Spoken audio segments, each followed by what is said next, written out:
Sewajarnya, Atan marah karena Daisy kehilangan cincin pemberiannya.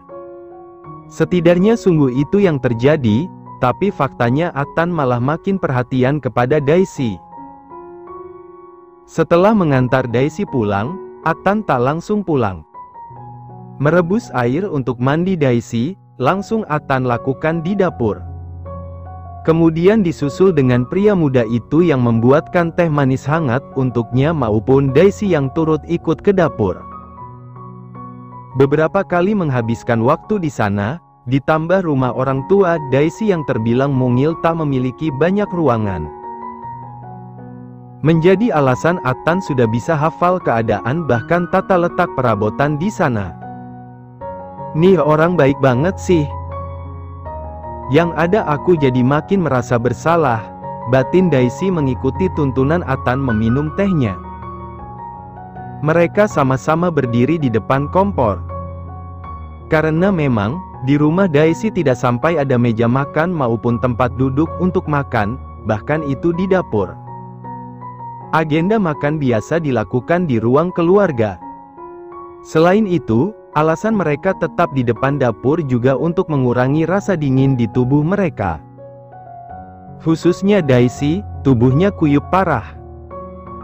Beres menyerap sebagian teh hangatnya hingga ia tak begitu kedinginan, Daisy yang masih kuyup berangsur menempelkan bibirnya di pipi kiri Atan. Sebelah kanan juga, lirih Atan sambil menyodorkan pipi kanannya kepada Daisy. Dahi, hidung, dagu, dan terakhir bibir, juga turut Atan minta Daisy absen menggunakan kecupan. Beres mandi di kamar mandi yang lokasinya masih di dapur, Atan sudah bersiap mengeringkan rambut Daisy menggunakan hair dryer. Sudah dini hari, ya? Lirih Daisy sibuk mengelap ingusnya yang makin lancar meler. Ia duduk di kursi rias dalam kamarnya. Aku enggak akan pulang. Karena kamu saja sudah demam parah. Pilek langsung, kan? Ucap Atan sambil menyisir rambut Daisy yang sudah ia keringkan. Tenggorokanku juga sakit, tapi HP kamu bunyi terus. Rengek Daisy sesaat setelah ia sampai memeluk pinggang Atan menggunakan kedua tangan. Aku tetap enggak akan pulang.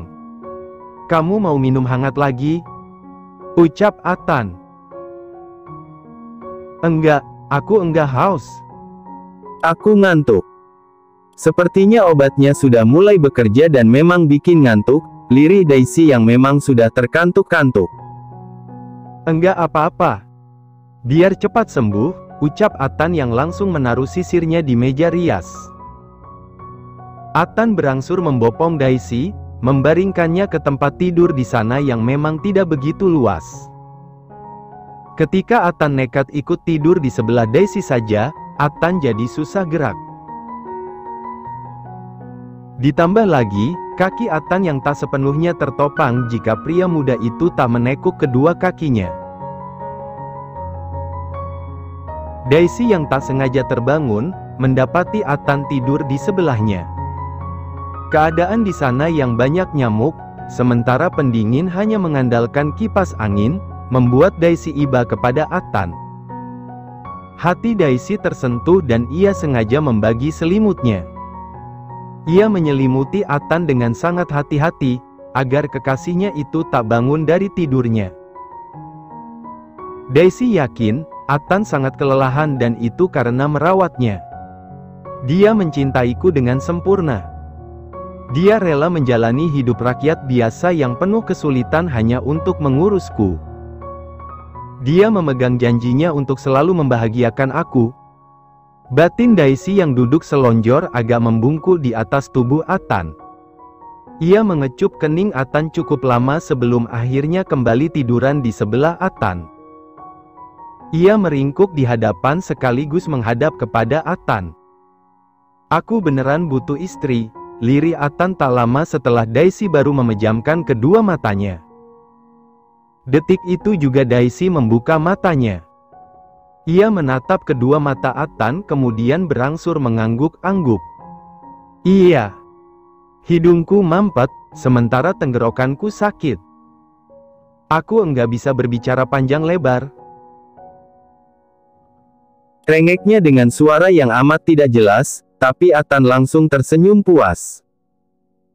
Kedua tangan Atan berangsur membingkai wajah Daisy. Ia mendaratkan ciuman di dahi Daisy, tapi Daisy segera jaga-jaga menggunakan kedua tangannya untuk menutup mulut. Aku sedang flu parah. Jangan cium-cium bibirku dulu. Kamu bisa ketularan. Rengek Daisy ketika Atan nekat menyingkirkan kedua tangannya dari mulutnya. Aku enggak yakin bisa karena hidung aku saja mampet. Ini hanya bernapas dengan mulut. Lanjut Daisy kali ini berucap lirih, tapi kedua matanya jadi mendelik-mendelik kepada Atan. Atan menertawakan Daisy, dan berangsur mengangguk-angguk paham.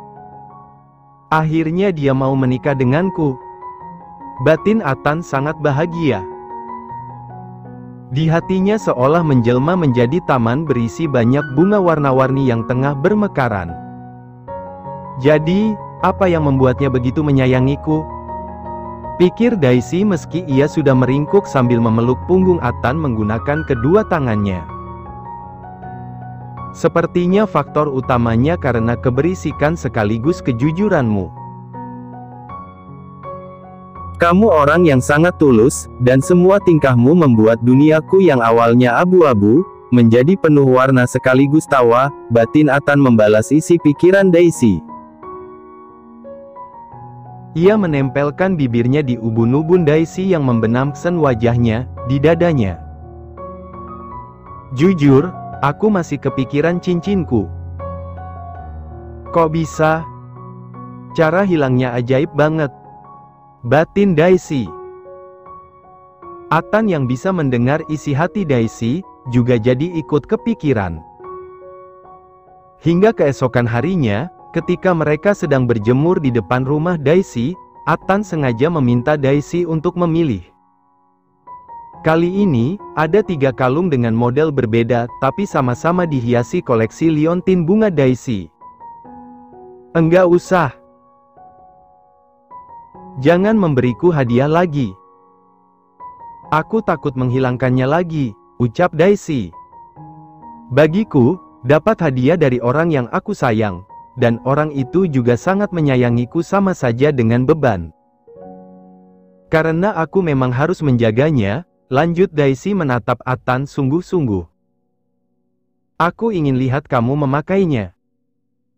Andai kembali hilang atau setidaknya rusak, ya sudah jangan seperti yang sebelumnya. Kamu tinggal bilang saja, ucap Atan. Jangan berpikir macam-macam. Karena ketimbang orang lain, kamu pasti lebih tahu aku. Kamu pun jangan menyamakanku dengan orang lain karena tentu saja, aku berbeda dengan mereka. Ingat, aku hanya akan marah kepadamu kalau kamu melukai diri kamu. Terlebih jika kamu sampai melakukannya dengan sengaja, aku benar-benar marah. Atan mengakhiri ucapannya dengan tampang yang benar-benar marah. Daisy yang masih balas menatap Atan, berangsur mengangguk. Ya sudah, kalau begitu, kamu saja yang pilihkan untukku. Ucapnya. Jangan begitu. Nanti kalau pilihanku enggak sesuai ekspektasi, kamu kecewa. Balas Atan agak mengomel karena Daisy malah meninggalkannya. Enggak akan. Aku enggak akan pernah kecewa karena pilihanmu. Aku lanjut jalan dulu biar otot di kakiku enggak manja. Batin Daisy agak teriak. Ia yang terus melangkah juga sengaja menoleh, menatap Atan hanya karena ucapannya. Lagian dekat-dekat sama kamu juga bikin aku manja. Mirip saat aku sedang bersama ayah. Apapun yang ayah katakan aku terjang, hanya agar aku makin ayah perhatikan. Batin Daisy. Dari belakangnya terdengar langkah lari mendekat, dan ternyata itu Atan. Mereka sama-sama jalan pagi sambil berjemur mengelilingi kompleks perumahan di sana. Sebenarnya Atan kemana? Ditelepon enggak dijawab. Diwa juga boro-boro dibaca. Dari kemarin aku mirip orang enggak waras. Cari pemilik cincin ini karena di rumahnya pun tetap sepi. Sedangkan Atan yang jadi satu-satunya harapan, malah susah banget dihubungi. Masalahnya aku kan juga tipikal pelupa akut. Salah taruh barang, bisa lupa sepanjang masa. Untungnya ini cincin aman karena setiap saat aku pelototin, takut lupa akunya tuh. Punya orang belum kenal. Niatnya cuma coba, kebablasan ke bawah. Berasa maling aku tuh. Itu si Atan sudah punya pacar apa gimana, sih? Masa iya sekadar buka wa aku saja kayak haram? Batin Elra sampai berkaca-kaca. Setelah melihat ruang kerja Atan maupun ruang kerja Daisy, tetap kosong untuk kesekian kalinya, Elra memutuskan untuk kembali mendatangi kediaman Daisy. Kalau hari ini tetap enggak ada di rumah juga, mau enggak mau. Malu enggak malu, aku bakalan ke rumah Atan dan cerita ke Ante Hasna. Bodoh dianggap tukang kutil. Kan aslinya aku enggak ada niatan gitu. Batin Elra lagi kali ini sudah mulai mengemudikan sedan merahnya.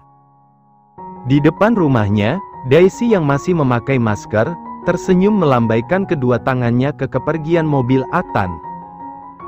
Di dalam mobil, Atan juga terus memperhatikan Daisy dari kaca spion di atasnya. Sehat-sehat ya, sayang? Batin Atan tersenyum memandangi pantulan bayangan sang pujaan hati. Makasih banyak sudah bikin duniaku jungkir balik, tapi sangat berwarna. Daisy baru minum wedang jahe buatan Atan, dan gadis itu merasa sangat rindu kepada Atan. Dari kemarin bareng-bareng, dan aku sudah langsung kangen padahal belum ada setengah jam kamu pergi. Berat banget ya? Sesak banget, padahal pas sama Dimas enggak segininya. Aku terbiasa ditinggal. Mau Dimas enggak ngabarin juga bukan masalah. Apa gara-gara Bos Atan peduli dan sayangnya beneran kerasa? Untung jaketnya masih ditinggal. Jadi, pakai jaketnya begini, berasa dipeluk terus. Sambil duduk melamun memandangi luar jendela kamarnya, Daisy baru menyadari ada orang lain di kamarnya. Wow! Teriak Daisy shock. Mulutnya terbuka lepas hingga suara kodoknya keluar bebas. Ia berakhir batuk-batuk. Ibu Siva selaku alasan Daisy berteriak, berakhir histeris ketakutan sekaligus kebingungan. Apaan? Teriaknya lantaran di kamar sang putri tidak ada yang mencurigakan. Selain itu, di sana juga hanya ada mereka berdua. Hingga yang ada, gagang sapu ijuk di tangan kanannya mendarat di kepala Daisy. Ibu. Itu ngapain ibu beresin tempat tidur aku? Rengek Daisy sambil mengelus-elus bekas hantaman sapu ijuknya. Daisy melangkah meninggalkan sofa berbentuk tangan berwarna merah maron di pojok sebelah jendela kamarnya. Termasuk juga segelas wedang jahe buatan Atan, dan diharapkan mampu meredam flu maupun radang tenggorokan Daisy. Karena gara-gara kedua sakit tersebut pula, suara Daisy jadi mirip kodok. Daisy merapikan spray maupun bed cover miliknya yang awalnya sudah dibereskan. Diganti itu sudah berapa hari? Enggak malu kamu, pakai itu terus, padahal Mas Atan sering kesini. Jadi kelihatan jorokmu kalau begitu kak. Omel Ibu Siva kepada Daisy yang malah sibuk mengendus sarung bantal yang sempat ia lepas. Jangan Bu. Ini masih ada aromanya Bos Atan. Lumayan buat ngobatin rasa kangen. Rengek Daisy sambil mendekap bantal yang sudah ia pakaikan sarung bantalnya. Sempat larut dan menatap sendu sang putri, Ibu Siva malah berangsur duduk lemas di pinggir tempat tidur. Bu! Ibu, kenapa? Lirih Daisy merasa khawatir kepada ibunya. Sambil tetap mendekap bantal, ia duduk di sebelah sang ibu. Kemudian, kedua tangannya sengaja meraih kedua tangan Ibu Shiva dan ia taruh di bantal yang ia pangku. Sebenarnya ibu bingung. Sambil menahan tangis, Ibu Shiva berangsur menatap kedua mata Daisy. "Bu, kenapa? Jangan bikin aku takut," lirih Daisy yang jadi menahan tangis juga. Tak bisa Daisy pungkiri, semenjak Pak Mario meninggal, sebagian nyawa dalam keluarga mereka juga seolah menghilang. Ini mengenai sang ibu yang jadi kehilangan semangat hidup. Daisy tahu, sang ibu hanya pura-pura tegar demi Daisy maupun Daniel. Terlebih meski Daisy sudah berusia 23 tahunan, sebenarnya bukan hanya Pak Mario yang amat sangat menjaga Daisy. Karena Ibu Shiva yang sadar sang putri berbeda dari wanita pada kebanyakan, juga tidak bisa untuk tidak khawatir. "Apalagi sekarang kamu sama Mas Atan." Kedua tangan Ibu Shiva menahan kedua lengan Daisy. Air matanya jatuh membasahi pipi di tengah tatapan dalamnya yang mengunci kedua mata Daisy. Tak beda dengannya, air mata Daisy juga berjatuhan. Mungkin bagi orang lain, apalagi orang yang benci kamu. Kamu enggak penting bahkan enggak berkualitas. Apalagi kamu cuma lulusan SMA. Kamu hanya anaknya seorang sopir yang menikahi pembantu rumah tangga. Kamu juga enggak punya bakat lain selain menciptakan masalah, Kak. Kamu yang barbar, pemberani dan anti ditindas, malah selalu dianggap enggak tahu sopan santun. Ucap Ibu Shiva terseduh-seduh. "Ibu, aku janji akan belajar lebih baik lagi. Aku akan menjadi wanita anggun. Aku juga akan belajar bahasa asing khususnya bahasa Inggris dengan baik, agar aku enggak kebanting banget pas sama Bos Atan." Ucap Daisy terseduh-seduh. Ingusnya sibuk meler, dan Ibu Shiva mengelapnya menggunakan ujung pakaiannya. Ibu Shiva mengangguk-angguk. "Iya. Kamu memang harus banyak belajar lagi, Kak. Termasuk sekadar menghafal nama. Mamanya Mas Rein namanya Ibu Hasna. Sementara nama papanya itu Pak Rein. Kamu pasti bisa karena pada kenyataannya, kamu sangat spesial.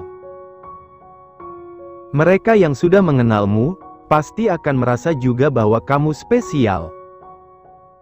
Kejujuranmu, kebersihan hatimu, juga keberanianmu dalam melakukan segala hal meski sejauh ini, kamu hanya modal nekat. Buktinya, Bos Atan sampai melamarmu lagi dan kali ini kamu setuju hingga sebagai orang tuamu, ibu hanya bisa memberi restu. Ibu, aku janji akan melakukan yang terbaik, Bu."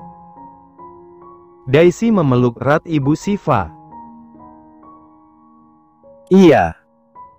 Kamu harus melakukan yang terbaik. Karena demi kamu, ibu tetap bertahan di sini." Padahal niatnya, ibu pengennya pulang kampung. Ibu beneran enggak kuat. Di sini. Di rumah ini. Terlalu banyak kenangan tentang ayah. Astagfirullah, Ibu. Daisy makin terseduh-seduh dan memeluk sang ibu sangat erat.